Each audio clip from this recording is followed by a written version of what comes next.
Buongiorno cari amici e ben ritrovati in questo spazio in mia compagnia.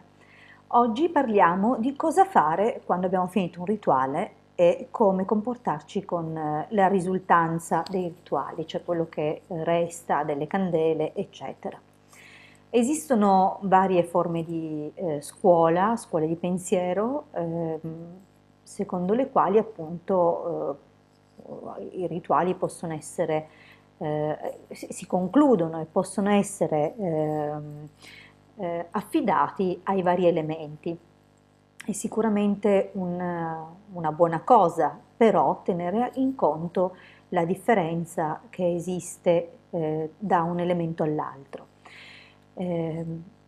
Assolutamente ho sentito di gente che butta nel quello che resta, insomma, delle candele o del materiale utilizzato, ma non, diciamo, non i ritagli di carta, per farci un esempio. In quel caso li getteremo correttamente nel raccoglitore della carta e del cartone.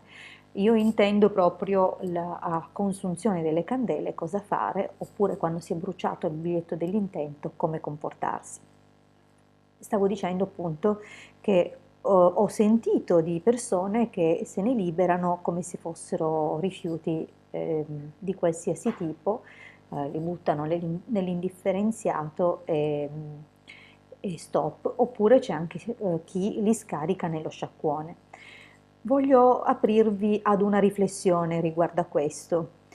Ehm, è vero che sono dei rifiuti in un certo senso, da un punto di vista pragmatico, ma da un punto di vista simbolico quello è il nostro desiderio, quello è il nostro intento, quello è il frutto della nostra fatica psichica.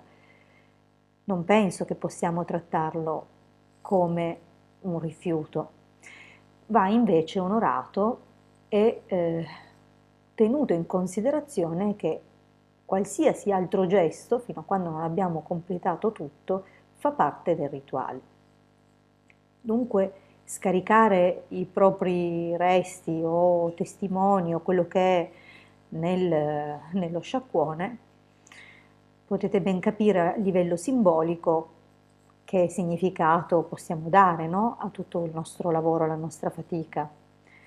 Sì, è acqua, ma non è un'acqua di un fiume o l'acqua del mare, stiamo parlando di uno sciacquone, cioè fogne, acque reflue. Non penso che sia giusto trattare così appunto i nostri desideri, non sono cose da scaricare nella fogna.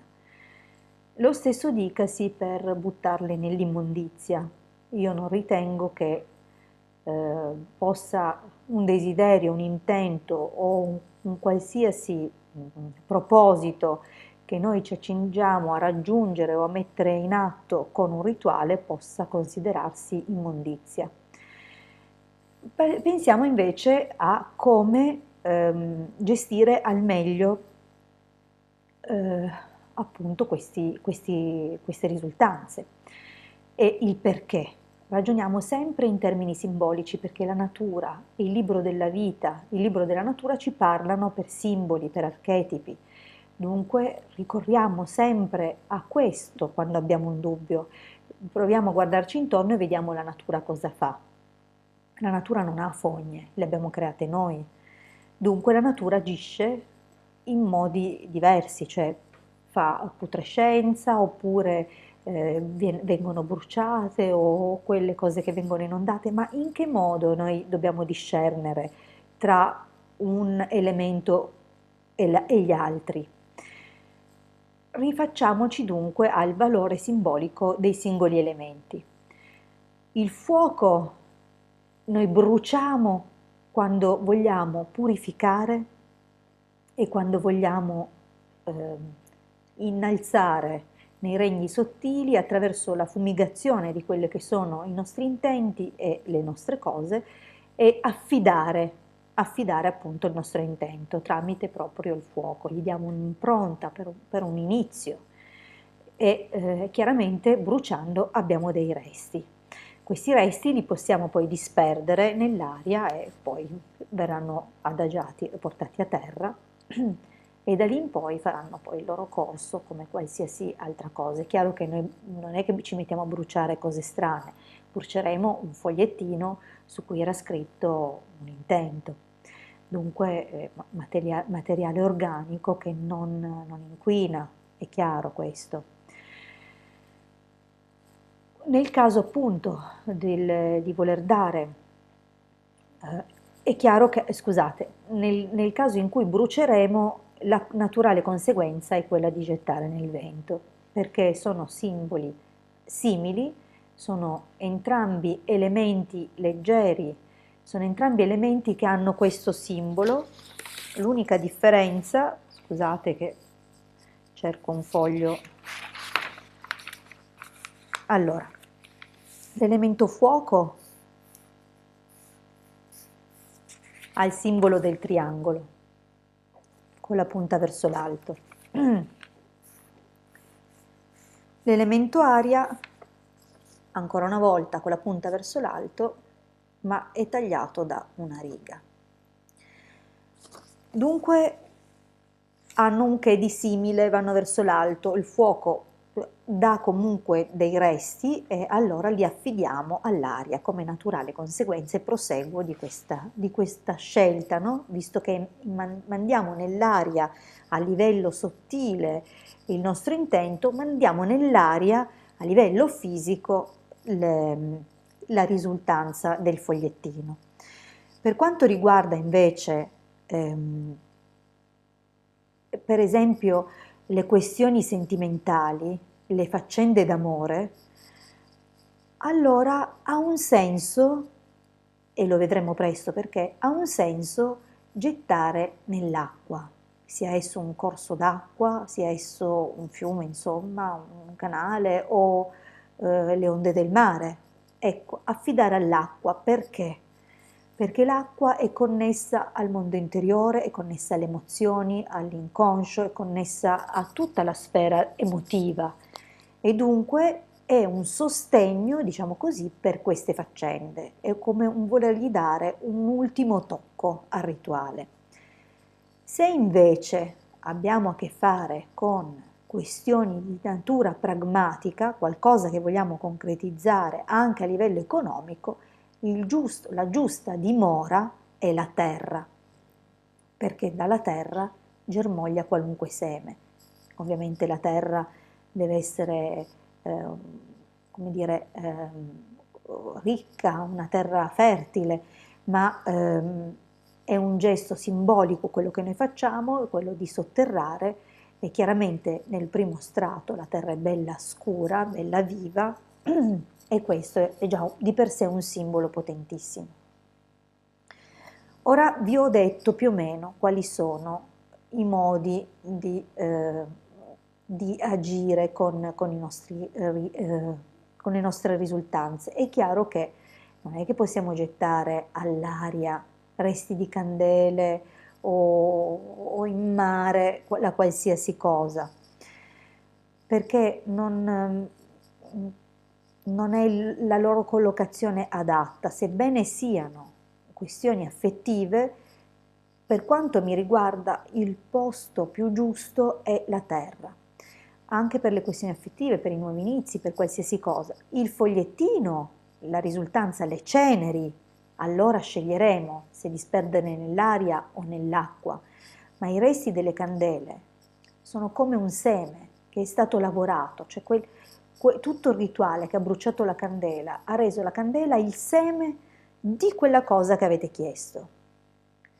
Si è caricato di quel simbolo, di quel significato, di quell'energia che abbiamo prima impregnato sulla candela attraverso l'unzione e attraverso il trasferimento psichico del nostro intento, concentrandoci appunto sull'intento mentre ungevamo la candela, e dunque quella cosa, questa risultanza della candela, che tra l'altro è passata attraverso l'elemento fuoco, perché il fuoco piano piano l'ha consumata tutta, è pronta a germogliare, è un seme pronto a germogliare, dunque lo piantiamo a terra, lo mettiamo a dimora e lasceremo poi che prenda il suo corso secondo i suoi tempi. Ovviamente questi sono tanti piccoli passaggi che fanno di un rituale concreto, un rituale serio, un rituale forte, perché sarà agganciato non solo a tutta un'attenzione, un'accortezza riguardo i gesti, riguardo l'attitudine giusta, ma anche riguardo alla simbologia, la simbologia nascosta nel linguaggio degli archetipi, che è il linguaggio degli uccelli, diciamo così, detto così. Io vi ringrazio per avermi ascoltato fino qui. Ricordatevi che il rituale non è mai finito finché non avete riposto tutte le cose. Tutto quello che faceva parte del rituale deve essere concluso, sistemato. Perciò se ci sono delle risultanze che devono essere gettate correttamente, perché non è un gettare, ma è un finire il rituale. Non trattateli come immondizia, ma finite i vostri rituali. Rispettate le tempistiche e sappiate attendere, perché tutto in natura ha il suo tempo, qualsiasi seme impiega il suo tempo per germogliare e dunque noi affidiamoci al fatto che quello che abbiamo fatto assolutamente è stato accolto, perché nulla viene ignorato di quello che noi facciamo, diciamo, pensiamo, tantomeno un rituale, se fatto con i giusti crismi, e dunque sappiamo attenderne gli esiti.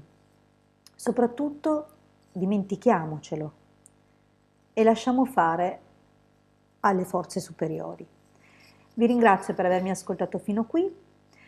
Ve l'ho già detto prima e mentre ve lo dicevo mi era venuto in mente cos'altro vi volevo dire, facendolo di nuovo mi è ritornato in mente cos'altro vi volevo dire, e cioè che poi dovremmo riporre tutti gli altri oggetti, possibilmente tutto quello che viene utilizzato per la ritualistica deve essere usato esclusivamente per la ritualistica.